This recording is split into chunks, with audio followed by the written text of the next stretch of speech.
Welcome to Module 1 of the Employment First Toolkit. My name is Joyce Morales. I'm a veteran of the United States Air Force, a certified life coach, and a social justice vista working with the University of Missouri, Kansas City's Propel program.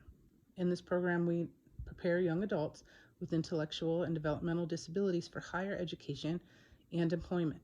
Dr. Petrie and I have worked together to develop this training program for you. The Employment First Toolkit is a collaborative effort to inform support coordinators like yourself on the best practices for facilitating positive employment outcomes. First and foremost, let me address that Employment First is person-centered. You will encounter individuals who have been conditioned through their experiences and circumstances to believe that their disability is a hindrance or a barrier to gainful employment. And embracing the art of rapport building, you will help to move the individual out of resistance and limited beliefs into acceptance, action, and self-confidence. And in the following modules, you'll learn how to scaffold and support the individual to increase their sense of self-efficacy and improve their employment outcomes. And before we go any further, let me give a brief explanation of the Employment First movement. It is a nationwide movement adopted by the Department of Mental Health in 2011 and is a critical priority for the United States Department of Labor's Office of Disability Employment. The mission is to build a framework of system change that centers on the premise that all citizens are capable of full participation in integrated employment and community life regardless of their level of disability. Here, integrated employment is defined as work paid directly by employers to individuals with an appropriate wage as well as benefits, so where the individual is included in a typical workplace setting. The Employment First movement draws our awareness to national shortcomings where individuals with intellectual and developmental disabilities are largely underserved, and is a call to action to create positive changes that can have a lasting impact on our communities.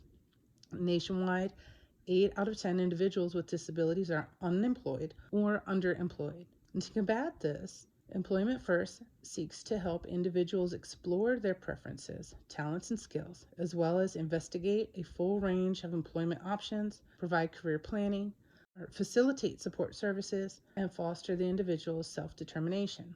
The primary principles of Employment First stress the importance of employment in the community as the first and preferred outcome, and that publicly funded services should be made available for all working age individuals, regardless of their level of disability.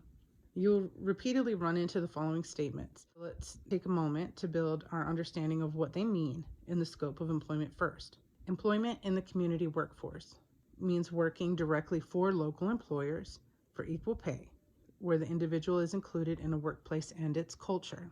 First and preferred outcome means that employment should be fully explored before considering segregated options. Regardless of level of disability, we should presume that individuals who want to work are capable.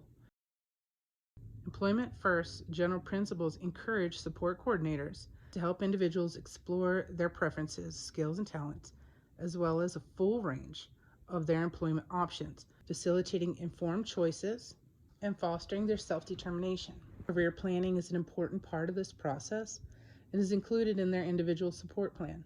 Expect to use assessment tools and to have discussions with your individual to identify the employment and service options that best suit them. Here we have a graph that was pulled from the Disability Statistics Data Reporting, which shows the employment statistics for individuals with disabilities in the state of Missouri for the year of 2018. Full employment outcomes for working age adults varied according to their disability from 6.9% to 37%. Supported employment has many benefits. Among those, the individual earns their own income, and they can make decisions on the services that they will receive. They develop a greater sense of self-efficacy and develop skill sets which improve their confidence. They also feel a greater sense of personal pride and satisfaction. And inclusion contributes to improved physical and mental health, as well as greater social capital. If you're not already familiar with the concept of social capital, it refers to the network of relationships among people who live and work in a society, enabling the society to function effectively. Social capital impacts our sense of belonging, proactivity, feelings of trust and safety, participation and contribution to something greater than ourselves. And it can also lead to increased access to resources needed to feel supported, to be productive, and to have a better flow in our lives. Social capital in one's work life can look like positive relationships with coworkers and opportunities for advancement. In their personal life, it can look like opportunities to meet new people and make friends. And in the course of these relationships, people share information like news of job openings, information about resources in the area like community projects and programs. And it can also provide access to various types of assistance like a ride to work, possibly digging out the car in a snowy day, support groups in the area, and establishing trust with others through their interactions. Gainful employment benefits more than the individual. It also benefits the community in which they live. And employers receive talented employees with specialized support and high retention. Coworkers and family members see the individual as in a competent role, and the community feels the economic force of fair wages being spent in their local economy. As we've discussed, successful employment outcomes have a positive effect on everyone involved.